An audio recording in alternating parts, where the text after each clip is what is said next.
This one is from the perspective of, it's not a true story, I guess you'll get it. It's called The Third Day.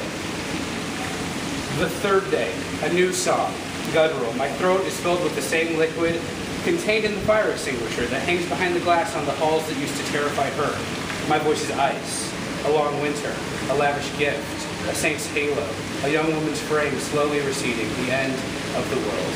I pried open my younger sister's mouth and stuffed in a spoonful of oatmeal, held her nose until she swallowed, wiped the tears with the end of my shirt, and accepted the mucus she upchucked in my face. A week later, I saw her face plastered on each milk carton.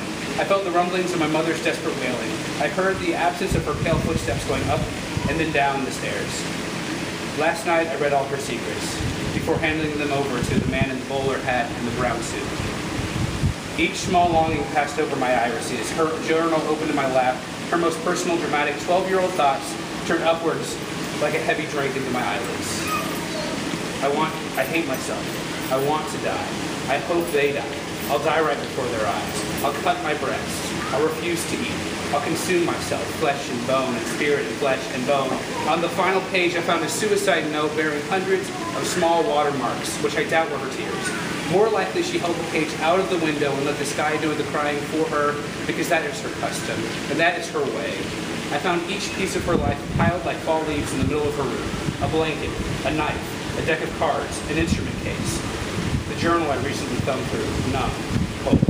After 36 hours, they deigned to search for her. They started in the obvious places, the house, the school. They checked the wizened clutches of the kindly priest we know down the way. They searched for her by each window, under each bed, deep inside each cupboard, each empty cupboard. All the while, the snow fell and stuck.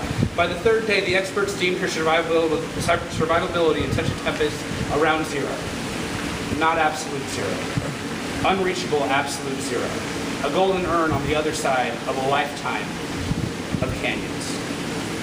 In that tiny moment, I decided that I'd never stop believing in her. Tonight, I join my mother in weeping. Each moment I shared with her becomes new. Each day is fresh as a peach, and each memory blows into and out of my ears like the wind that carries the snow that may well cover her emaciated body. I cry out for her forgiveness, and for a moment I imagine that the small whimper I think I hear is anything but her, because the alternative is too comforting to imagine in vain. A moment's silence. Then, again, a voice like a tiny gong emanates from beneath me. Beneath me, a bed, half a foot of air, floorboards. Then, perhaps mice. Perhaps a snake slithers out a warning. Perhaps my starving sister cries out for her own forgiveness. I have moved my bed aside. I have bloodied my fingers, prying open the floorboards like her mouth.